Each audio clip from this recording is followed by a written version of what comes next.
నామానికి మహిమ కలిగిన గాక. ఇక్కడ ఉన్నారా? ప్రభు నామానికి మహిమ కలిగిన గాక. ఆమేన్. హల్లెలూయా.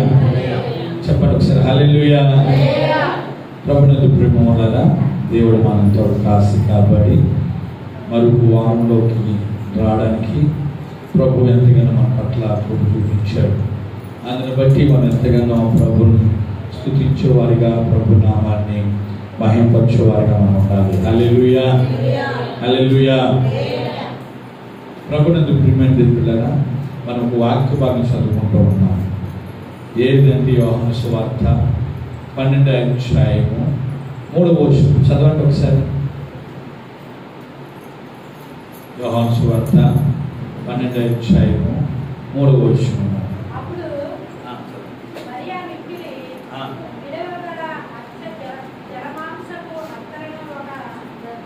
చదవండి.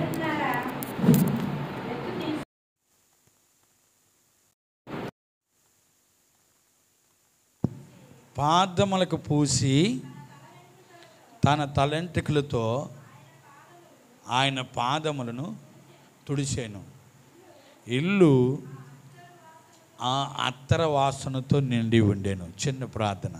మమ్మల్ని మిక్కిలిగా ప్రేమిస్తున్న మా ప్రియ తండ్రి, నాయన ఆత్మ జీవితంలో మేము ఎలా ఉండాలో మీరు మాట్లాడుకొని వస్తూ ఉన్నారు నాయన. ప్రభా, సంవత్సరాలు దాడుతూ ఉన్నాయి, రోజులు దాడుతూ ఉన్నాయి, కాలాలు మారుతూ ఉన్నాయి. కానీ ప్రభా, మేము ఆత్మలో మేము ఎలాగ వరదల్లాలో ప్రభా మమ్మల్ని మీరు సిద్ధపరుచుకుంటూ వస్తున్నారు. ఇంకా కొన్ని రోజులైతే నూతన సంవత్సరాలు అడుగుపెట్టబోతున్నాం ప్రభా నాయన నీకు వందనాలు.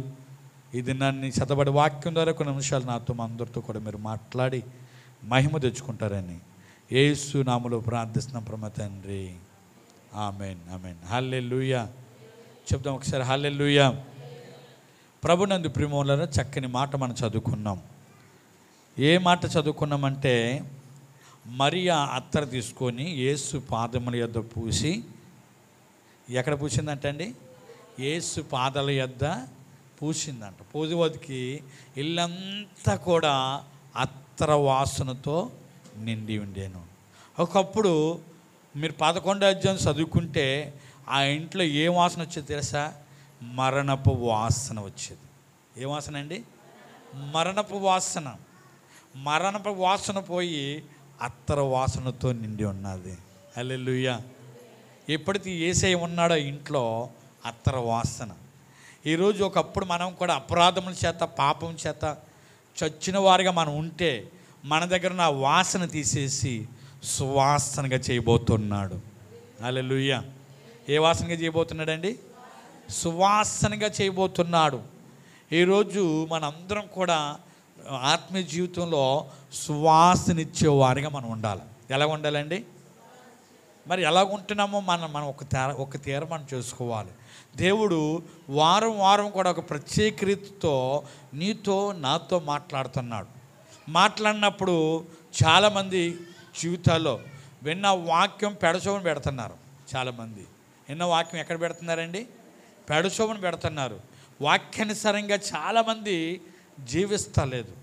ప్రేమ వలన మనం సువాసన ఇవ్వాలి. ఏ వాసన ఇవ్వాలి? సువాసన ఇచ్చేవారిగా ఉండాలి. అయితే సువాసన ఇవ్వాలంటే మనము సువాసన ఇవ్వాలంటే యేసయ్య మనలో ఉన్నాడు. కానీ మనము కూడా సువాసన ఇవ్వాలంటే యేసయ్యకి భయపడాలి. ఎవరికి భయపడాలండి? యేసయ్యకి భయపడాలి. చాలామంది సృష్టికి భయపడుతున్నారు కానీ సృష్టికర్తకి భయపడతలేదు. సృష్టికి మాత్రం భయపడుతున్నారు. గాలికి, నీరుకి, పుట్టకి, చెట్టుకి అన్నట్లుగా భయపడుతున్నారు. కానీ సృష్టికర్త ఎవరు? ఆ సృష్టికర్త అయిన యేసు ప్రభుకి భయపడతలేదు. ప్రేమవలన యేసు ప్రభుకి భయపడాలి. భయపడితే సువాసన ఇస్తామంట. రెండోది ప్రేమవలన, రెండోది ప్రేమ కలిగి నడుచుకోవాలంట. ఏం కలిగి నడుచుకుంటే సువాసన ఇస్తాం? చెప్పండి అందరికీ. ప్రేమతో ఉంటే, ప్రేమ కలిగి ఉండుటకు ప్రయాసపడాలంట. ఈరోజు ప్రేమ కలిగి ఉండుటకు ఆయాసపడుతున్నారు. ఏం పడుతున్నారండి? ఆయాసపడుతున్నారు కానీ ప్రయాసం లేదు. ప్రేమిద్దామంటే ఆయాసం వస్తుంది. అమ్మో, నాకు ఇంత శత్రువు, ఇంత బాధ పెట్టాను నన్ను, ఇంత కష్టపెట్టాను నన్ను, ఇంత అవమానపరిచాను నన్ను, ఇంత కించపరిచాను నన్ను. మనకి ప్రయాసం వస్తలేదు, కానీ ఆయాసమే వస్తుంది. ఆయాసం మనకి బాధ కలిగిస్తూ ఉన్నది. కానీ దైవ బిడ్డలుగా మనము ప్రియమైన బిడ్డలారా ప్రేమ కలిగి ఉండుటకు ప్రయాసపడితే నువ్వు సువాసనిచ్చేవాడిగా నేను ఉండగలుగుతాం. హల్లెలూయా, హల్లెలూయా. నిజంగా దేవుడు ఒక తప్పు మోపాడు అనుకో, ఏ తప్పు అంటే మొదటన్న ప్రేమ నీకు లేదు. మొదట సేవకుని ప్రేమించినట్లుగా, మొదట దేవుణ్ణి ప్రేమించినట్లుగా, మొదట ఆ సంఘాన్ని ప్రేమించినట్లుగా, మొదట దేవుణ్ణి ప్రార్థనలు ప్రేమించినట్లుగా ప్రేమ వాళ్ళరా అవి కనపడకపోతే దేవుడు మన మీద ఒక తప్పు మోపవలసి ఉన్నది. ఆయన తప్పు మోపాడు అనుకోండి, మనం ఏమీ లెక్క అప్పచెప్పాలి. తప్పుకి శిక్ష ఉంటుందా ఉండదండి? తప్పుకి శిక్ష ఉంటుందా ఉండదా? చెప్పండమ్మా. ఇప్పుడు ఎవరైనా తప్పు చేశారు, దొంగతనం చేశారు, మన ఈదిలో దొంగతనం చేస్తే దొరికేసాడు అబ్బాయి. దొరికేస్తే ఏం చేస్తారు? స్తంభానికి వేసి కొడేస్తారు. అది శిక్ష. అర్థం కాలేదండి? స్తంభానికి వేసి కొడతారు లేదా? నేను ఉదాహరణ చెప్పేసి ముందుకెళ్తాను. ప్రేమ వల్ల ఒక సేవకుల గృహంలో మంచి సేవ జరుగుతున్నది. ఆ సేవకుల గృహంలో ఒక దొంగ ఎప్పటి నుంచో ఆ ఇంట్లో దొంగతనం చేయాలని ఆశ ఉన్నది. దొంగకి ఎప్పటి నుంచో దొంగతనం చేయాలని ఆశ ఉన్నది. దొంగతనం చేయాలంటే పాస్టర్ ఇంట్లో చేయాలంటే మామూలు కాదు అని ఫుల్గా డ్రింక్ వేసుకొని కళ్ళు అంతా ఎర్రగా అయిపోయినట్టుగా హాఫ్ బనీలు వేసుకొని చిన్న ధోతి కట్టుకొని ఇంటికి చూస్తూ ఉన్నాడు. వాళ్ళ ఇంటి వాళ్ళు ఎప్పుడు బయటకు వెళ్ళిపోతారా అని. ఒకళ్ళు వెళ్ళకపోయినా వాళ్ళ ప్రాణాలు తీసైనా దొంగతనం చేయాలి ఈరోజు అనుకున్నారని. పాస్టర్ గారు వాళ్ళ పిల్లలు కూడా అందరూ బయటకు వెళ్ళిపోయారు. పాస్టర్ గారు ఒకరు ఉన్నారు.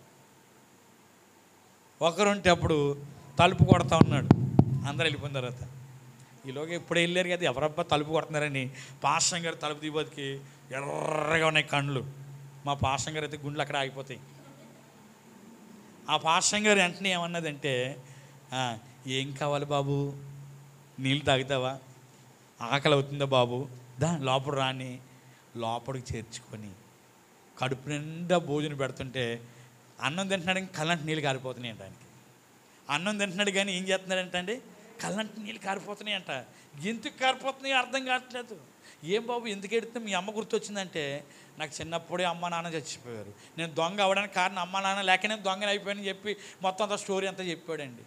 ఆఖరికి ఆ యొక్క పాస్టర్ గారి ప్రేమను చూసి ఆ దొంగ మారిపోయాడండి. ఆ దొంగ ఏమైపోయాడండి, మారిపోయి అప్పటి నుంచి యేసయ్యని హృదయంలో చేర్చుకొని ఒక సువాసనగా మార్చబడ్డాడు. మనం దొంగలా చూసామనుకో ఆయన మారడు, ఇంకో దొంగతనం చేస్తాడు. ఒకళ్ళు ఎబిసారిగా చూసామనుకో ఆయన మారరు. దేవుడు అలా చూడలేదు. దేవుడు ప్రేమించాడు. అమ్మ నిన్ను ఎవరు శిక్షించలేదా, నేను నిన్ను శిక్షించను. ఎంత గొప్ప ప్రేమ అండి అది. ఆ ప్రేమ మనం కలిగి ఉండాలి, యేసయ్య ప్రేమ. అప్పుడే మనం పరిమళ వాసన ఇచ్చేవారిగా ఉంటాం. హల్లెలూయా. ఏమిచ్చేవారిగా ఉంటామండి? పరిమళ వాసన ఇచ్చేవారిగా. మనం తిట్టారా, వాళ్ళని ప్రేమించాలి. మనం అవమానపరిచారా, వాళ్ళని ప్రేమించాలి. తెలీదు. అలాగ మనం ఎప్పుడైతే యేసయ్య ప్రేమ కలిగి ఉంటామో, యేసయ్య గుణం కలిగి ఉంటామో ప్రేమ వల్ల ఆటోమేటిక్గా వాళ్ళ జీవితాలు మారిపోతాయి. వాళ్ళ జీవితాలు మారిపోవడానికి నీ ప్రేమే. హల్లెలూయా. వాళ్ళ జీవితాలు మారడానికి ఏంటండి, నీ ప్రేమే. తాగుబోతులకు తెలీదు, వాళ్ళు తాగకూడదు అనుకుంటారు, ప్రమాణాలు కూడా చేస్తారు. బిడ్డ మీద ప్రమాణం, నీ మీద ప్రమాణం, భార్య మీద ఏం చేస్తారు, భార్య మీద ఏం చేస్తారు లేదండి. ఈరోజు ప్రమాణం చేస్తారు, మళ్ళీ రేపు వచ్చి ఏం చేస్తారు, తాగేసి వస్తారు. వాళ్ళకి అలవాటు అది కామన్. కాబట్టి వాళ్ళ జీవితంలో మారాలంటే మనలో ఉన్న ప్రేమ చూపించాలి. హల్లెలూయా. క్రీస్తు కలిగిన ప్రేమ మనలో ఉన్నదంటే ఎందుకు ఉండాలి, ఎందుకంటే ఆయన రక్తంలో మనం కడగబడ్డాం కాబట్టి. అవునే కదా, ఆయన రక్తంలో కడగబడ్డాం కాబట్టి ఆయన రక్తం బుద్ధే మనకు రావాలదండి. ఆయన రక్తంలో ఏ పాజిటివ్ ఉంటుంది తెలుసా? ఏ పాజిటివ్ ఉంటుందండి? ఏ పాజిటివ్ ఉంటుంది యేసయ్య రక్తంలో అంటే ప్రేమ గుణం ఉంటుంది అనమాట. హల్లెలూయా. ఏం గుణం ఉంటుందండి? ప్రేమ గుణం. యేసయ్యని ఎక్కడ చూడు, ఎవరినైనా చూడు, అందరినీ కూడా క్షమించండి అంటేనే ఉన్నాడండి. ప్రేమ వల్లరా కాబట్టి మనం ఎప్పుడు కూడా క్షమాపణ చెప్పేవారు, క్షమించే గుణం. వాళ్ళు తప్పు చేయకపోయినా మనం ఏం చేయాలి? క్షమిస్తూనే ఉండాలి. అటువంటి మనసు మనలోకి వచ్చేవాళ్ళంటే అండి ప్రియమైన దేవుడు లేదు. ఎందుకో దేవుడు మాట్లాడుతున్న మాట ఏంటంటే, మన రోజులు దాటిపోతున్నాయి, సంవత్సరాలు దాటిపోతున్నాయి, మనం పగవారుగా ఉండకూడదంట. ఎలా ఉండకూడదండి? పగవారుగా ఉండకుండా ప్రేమించేవారుగా. యేసయ్య ప్రేమించే మన కొరకు మంచివాళ్ళు మనం పాపులమి, అపరాధం చేత పాపం చేత చచ్చిన వారిగా ఉన్న మనల్ని ప్రేమించి మనం బ్రతికించాడు. ఆయన ప్రేమ చూపించకపోతే ఇంత గొప్ప భాగ్యం అనుకుంటేది కాదు. ఇప్పుడు మీకు అర్థం కాదు, కానీ పరలోకం వెళ్ళిన తర్వాత అర్థం అవుతుంది. ఆ నరకం చూస్తుంటావు కదా, ఆ నరకం చూసినప్పుడు అది కాలుతుంటే పురుగు సాగుదు, అగ్ని ఆరదు, ఓదక్కని అగ్నిలో కాలుతుంటే నువ్వు పరలోకం ఉంటప్పుడు అర్థమవుతుంది, అబ్బో దేవుడు ఎంత గొప్ప భాగ్యం నాకు ఇచ్చాడా అని, ఇంత గొప్ప తరుణం నాకు ఇచ్చాడని అప్పుడు అర్థమవుతుంది. కానీ ఇప్పుడు అర్థం కాదు. ఆయన ప్రేమ ఇప్పుడు ఎవరికి కూడా అర్థం కాదండి. ఎక్కువ ప్రేమెత్తే ఎలాగుంటుందంటే లోకు అయిపోతుంది. ఎక్కువ ప్రేమెత్తే ఎలాగుంటున్నదండి మనం ఎంత ఎక్కువ ప్రేమెత్తే మనం లోకు చేసి మాట్లాడతారు కొంతమంది. అది వాళ్ళు చూసుకుంటారు. హల్లెలూయా. ప్రియమైన దేవుని బిడ్డలారా, మూడో మాటకి వస్తున్నాం. రెండో మాట ఏంటి? ప్రేమ కలిగి నడుచుకోవాలి. మూడో మాట ఏంటంటే, తీద్దాం ఒకసారి కీర్తనల భాగము 133 కీర్తన భాగం మొదటి 2 వచనాలండి. మొదటి 2 వచనాలు చదువుదామా?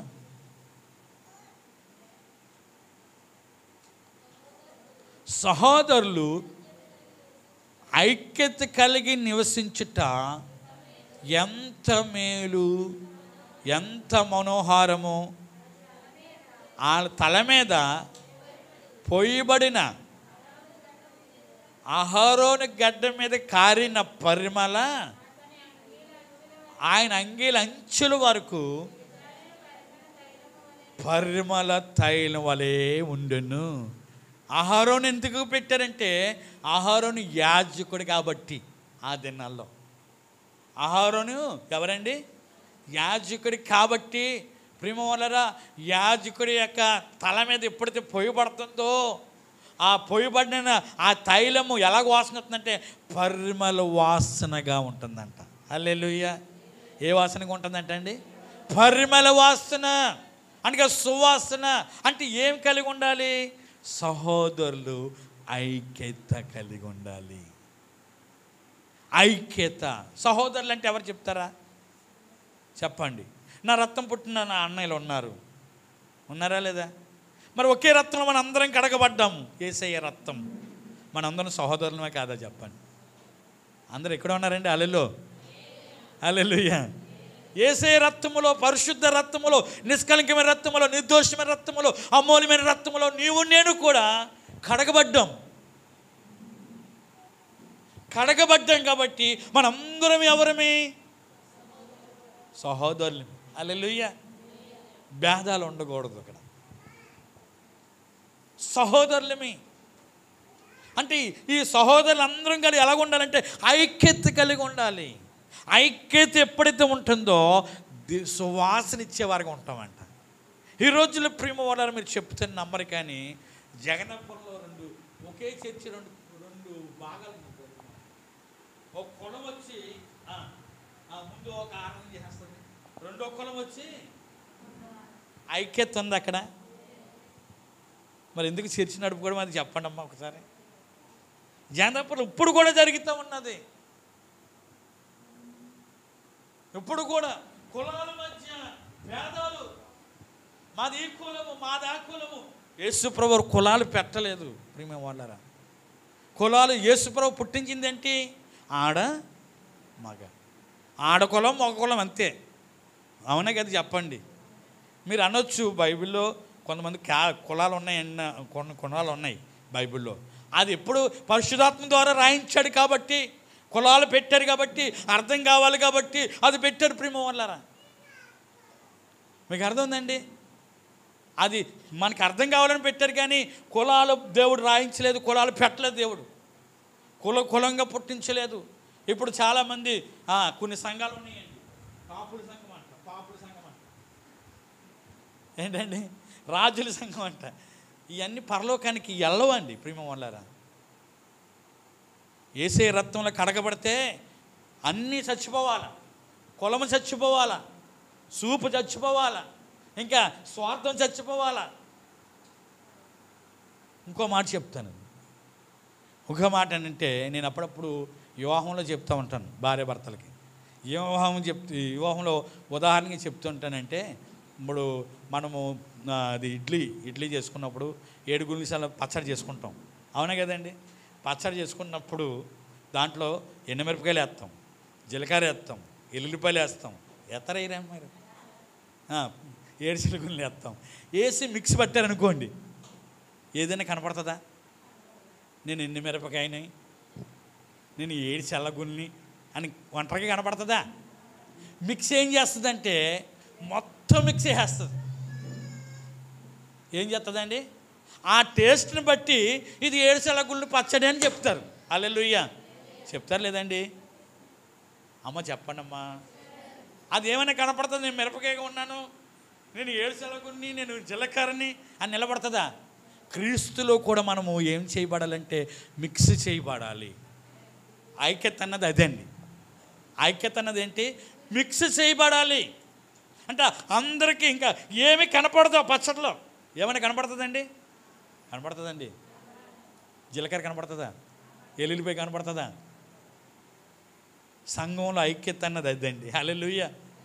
మనం అన్నట్లో కలిసిపోవాలి. అన్నిట్లో మిరపకాయకి, ఎల్లుల్లిపాయకి, 7 చల్లగుళ్ళకి, ఇంకా ఏమేస్తారు చెప్పండమ్మా, జీలకర్రకి, ఇవన్నీ కలిసిపోతాయి. ఏది కనపడదు, అన్నీ మిక్స్ అయిపోతాయి. ప్రియమైన దేవుని బిడ్డలారా, ఒకదానే కనపడుతుందా? ఈ రోజులో సంఘాల్లో కనపడుతుంది మాది ఈ కులం, మాది ఆ కులం.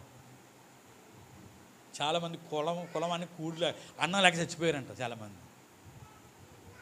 కులం అన్నం పెడుతుందండి చెప్పడం? పెడుతుందా? నీ కులస్తుల దగ్గరికి వెళ్ళి అన్నం పెడతాడేమో, ఆడికే లేదు, నీకెక్కడ పెడతాడు? హల్లెలూయా చెప్పండి. హల్లెలూయా. సహోదరులు ఐక్యత కలిగి ఉంటే పరిమళ వాసనగా ఉంటారు, సువాసనిచ్చేవారుగా ఉంటారు. సువాసనిచ్చేవారుగా. క్రైస్తవులు అన్నది ఏంటంటే సువాసన ఇవ్వాలంటే ఐక్యత మనం కలిగి ఉండాలి. ప్రియమైన దేవుని బిడ్డలారా, ఐక్యత కలిగి మనం జీవించాలి. ఐక్యత ఇప్పుడు కూడా ఐక్యత ఉండాలి. ఈ రోజుల్లో దుష్టుడు ఐక్యత లేకుండా చేస్తున్నాడు. భార్య భర్తలు ఐక్యత లేకుండా, అన్నదమ్ములు ఐక్యత లేకుండా, అక్క చెల్లెలు ఐక్యత లేకుండా, ఒక కుటుంబంలో చేసింది చేపెడతాను మీకు ఈరోజు. చూపించనంటారా? వాళ్ళిద్దరూ చాలా చక్కగా ఉన్నవారే. దేవుని స్వరం విన్న అబ్రహాము. మీరు ప్రియమైన దేవుని బిడ్డలారా, ఆదికాండము 13వ అధ్యాయము 7వ వచనం మీరు చదువుకున్నట్లయితే, అబ్రహాము లోతు చాలా చక్కగా ఉన్నారు. కానీ ఆ 7వ వచనం మీరు చదువుకున్నట్లయితే, 13వ అధ్యాయము 7వ వచనం మీరు చదువుకుంటే, ఆ అబ్రహాము పశు కాపర్లకి, లోతు పశు కాపర్లకి ఏమొచ్చిందంట? కలహం వచ్చిందంట. కలహం వచ్చే ద్వారా ఐక్యతకున్న వారు ఏమైపోయారండి? విడిపోయారు. ఎవరికి వచ్చింది కలహము? ఇక్కడే ఉన్నారా? హల్లెలూయా. ఎక్కడికి వచ్చింది చెప్పండి ఒకసారి. హల్లెలూయా. ప్రియమైన దేవుని బిడ్డలారా, అక్కడికి పశు కాపర్లకు వచ్చినాయి కలహం. ఓ పశు కాపర్లకు వస్తే ఏం చేయాలి? అరే నువ్వు సరిగా పని చేస్తలే, నువ్వు గమనించాలి, నువ్వు మాకు పని చేస్తలే, నన్ను తప్పించి ఇంకొకరు పెట్టాలి. అలా చేయకుంటే ఏమైపోయారు తెలుసా? ఈ అన్నతమ్ములు ఇద్దరు విడిపోయారండి. బాబు నువ్వు ఏ ప్రాంతానికి వెళ్తావు చూసుకుంటే అటు చూస్తే ఒక పచ్చని ప్రదేశం నీరుకి పారుతూ ఉన్నది. అబ్బో ఆ ప్రదేశం చాలా బాగుంటుంది, అక్కడ పోతానని వెళ్ళిపోయాడు లోతు. అదే సొదొమ గొమొర్రా పట్టణం. అబ్రహాము చూసుకున్నాడు, తుడుపు తక్కితే చూస్తే ఆ కొండలు కనపడుతున్నాయి, లోయలు కనపడుతున్నాయి, గడ్డే లేదు. అక్కడ ఎలా కనపడుతుంది? పచ్చ కనపడుతుంది. ఒకప్పుడు ఇద్దరు కలిసి వచ్చిన వాళ్ళే. ఒకప్పుడు అబ్రహాం మాట లోబడి అబ్రహాంతో సహోదరుడు కలిసి ప్రయాణం చేసిన వాళ్ళే. కానీ మధ్యవర్తుల ద్వారా వాళ్ళ ఐక్యత ఏమైపోయిందండి? అర్థం కాలేదా మీకు? ఐక్యత ఏమైపోయింది వాళ్ళిద్దరిలో? కలిసి ఉన్న వాళ్ళు, కలిసి ప్రయాణం చేసిన వాళ్ళు ఎవరి ద్వారా? వాళ్ళిద్దరికీ ఏమీ లేదు. మీకు అర్థం? వాళ్ళిద్దరికీ ఏమీ లేదు. మనకు కూడా ఒక్కోసారి అలాగ ఉంటుంది. మన ఇద్దరి మధ్యలో ఏముండదు, కానీ ఎవరినో బట్టి మనకేమొస్తుంది? కలహాలు, ఐక్యత విడిపోతుంటాం, ప్రేమ చల్లారిపోతూ ఉంటుంది. ఎవరినో వాడిని గమనించాలి. ఎవరి ద్వారా వచ్చింది ప్రాబ్లము, ఎవరి ద్వారా ఈ క్రియ మనలోకి వస్తుంది, మనల్ని ఎందుకు దూరపరుస్తుందని ఈ అబ్రహాము గమనించలేకపోయారు, లోతు గమనించలేకపోయారండి. వేరైపోయారు. ప్రేమ వల్ల వేరైపోయిన తర్వాత ఎంత బాధపడ్డాడో అబ్రహాం. మీరు ఆ ఎగ్జామ్ చదువుకుంటే, రాత్రి అంతా చదువుకున్నాను నేను. చాలా బాధపడ్డాడు. కలిసి ఆయన నమ్మడించిన వాళ్ళని ఎలాగుంటుందమ్మా ఒకసారి ఆలోచించండి. ప్రియమైన దేవుని బిడ్డలారా, ఎంత బాధపడ్డాడు అబ్రహాం. ఎందుకంటే ఆయనకి ఏడు తెలీదు అని చాలా బాధపడిపోయాడు. మనకు కూడా ఒక్కోసారి పరిస్థితులు అలాగ వస్తూ ఉన్నప్పుడు మన మధ్యలో ఏదన్నా వస్తుందని, ఎందుకు వస్తుందా, ఎవరి ద్వారా వస్తుందని మనం గమనించుకోవాలి దేవుని బిడ్డలుగా. హల్లెలూయా. మన ఐక్యత కోల్పోకూడదు. భార్య భర్తల ఐక్యత కానీ, అన్నదమ్ముల ఐక్యత కానీ, సంఘముల ఐక్యత కానీ ఏం చేయకూడదండి? కోల్పోకూడదు. మనం ఐక్యత దూరం అవుతున్నామంటే ఏదో కారణం మన ద్వారా రాకపోవచ్చు. అబ్రహాం వాళ్ళకి రాలేదు, వాళ్ళిద్దరు చక్కనే ఉన్నారు. కానీ వాళ్ళ పశు కాపలకి కలహం పుట్టు ద్వారా జరిగిన సిచ్యువేషన్. హల్లెలూయా. ప్రేమ ఉన్నారు. ఒక్కసారి చదువుతారా ఎఫెసీ పత్రిక 4వ అధ్యాయం త్వరగా, మనం సమయం లేదు అందు గురించి. 4వ అధ్యాయము 1వ వచనం చదవండి.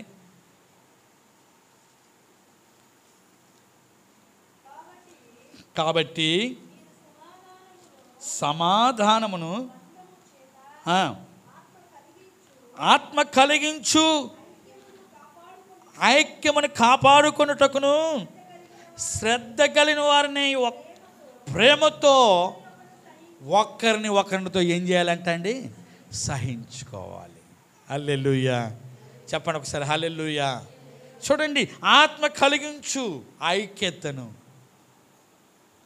కలిగించు ఐక్యతను కాపాడుకోవాలి. మనము శత్రువు ఐక్యత లేకుండా చేయాలని ఆయన ఉద్దేశము, సమాధానం లేకుండా చేయాలని ఆయన ఉద్దేశము. ఎవరిని బట్టి, ఒక్కొక్కరిని, వేరే వాళ్ళని బట్టి, మనకి దూర బంధువులను బట్టి ఒక్కొక్కసారి మన ఐక్యత దూరం అయిపోతూ ఉంటాం. అందుకే ఇక్కడ ఏమంటున్నాడంటే ప్రియమైన దేవుని బిడ్డలారా, ఆత్మ కలిగించు ఐక్యతను ఏం చేయాలంట? కాపాడుకొనుటకు శ్రద్ధ నిలపాల. ఏమి నిలపాలి? అన్నట్టు మీద శ్రద్ధ ఉంటుంది, కానీ ఐక్యత కాపాడుకోవడానికి శ్రద్ధ నిలపాలి, శ్రద్ధ పెట్టాలి. ఈ అబ్రహాము, ఈ లోతు శ్రద్ధ పెట్టలేదు. శ్రద్ధ పెట్టుకు విడిపోయారు. వాళ్ళు కలిసి వచ్చిన వాళ్ళు, కలిసి బ్రతికిన వాళ్ళు విడిపోయారు. కారణం ఏంటంటే శ్రద్ధ పెట్టలేదు. ఏం పెట్టలేదండి? శ్రద్ధ పెట్టలేదండి. ప్రియమైన దేవుని బిడ్డలారా, వాక్యం ఏం చెప్తుందంటే శ్రద్ధ పెట్టి సహించుకోండి. ప్రేమ చేత ఏం చేయాలంట? అందరు చెప్పాలా? ఇక్కడ ఉన్నారా? హలో, హల్లెలూయా. ప్రేమతో మనం ఏం చేయాలండి? ఎంత చక్కని రాశాడండి ఈ మాట. మరొకసారి చదువుతారా? కాబట్టి మీరు సమాధానమును బంధము చేత ఆత్మ కలిగించు ఐక్యమును కాపాడుకొనుట యందు శ్రద్ధ కలిగి ప్రేమతో ఒకరిని సహించుకొనిడి. హల్లెలూయా. ప్రేమతో ఏం చేయాలంటండి? ఒకరిని సహించుకోండి. హల్లెలూయా. ప్రియమైన వాళ్ళ ఐక్యత అన్నది ఎక్కడ ఉంటుందంటే, ఒక్కొక్కసారి అంటారు కదా, 100 మంది మగవాళ్ళు ఉన్న ఏమో ప్రాబ్లం ఉండదు, కానీ 3 ఆడవాళ్ళు ఉంటే మాత్రం అక్కడ ప్రాబ్లం జరుగుతుంది అంటారు. అక్కడ ఏం జరుగుతుంది అండి? 100 మంది మగవాళ్ళు ఉంటే ఏం ప్రాబ్లం జరగదంట. ఈ 3 ఆడవాళ్ళు ఉన్నారంటండి, అక్కడ ఐక్యత ఏమైపోతుంది? కోల్పోతుంది. ఆడవాళ్ళని ఎందుకు దేవుడు పెట్టారంటే, ప్రేమ వాళ్ళ ఆడవాళ్ళు అంట ఇరుముచ్చు కురుముచ్చు అని పురుగు ఉంటుందంట. ఏం పురుగు ఉంటుందంటే అండి? ఇరుముచ్చు కురుముచ్చి అని పురుగు ఉంటుందంట ఆడల్లో. అవి ఎప్పుడైతే తిరుగుతూ ఉంటాయంట, ఆ రెండు ఎప్పుడైతే దిక్కుంటాయో వాళ్ళు ఎలాగేం మారిపోతారంటే ఒక సైకిల్లో మారిపోతారంట. ఎలా మారిపోతారంటే అండి, నిజమండి. మా ఊర్లో మంచి మాస్టర్ గారు కోళ్ళు, మీరు చెప్తే నమ్మరు, అందరితో కలిసి నవ్వుతూ ఒకేసారి కోపం పడిపోయిందంట. కోపం వచ్చేస్తుంది, సడన్గా కోపం వచ్చేస్తుంది. ఇప్పటివరకు బాగానే ఉంది,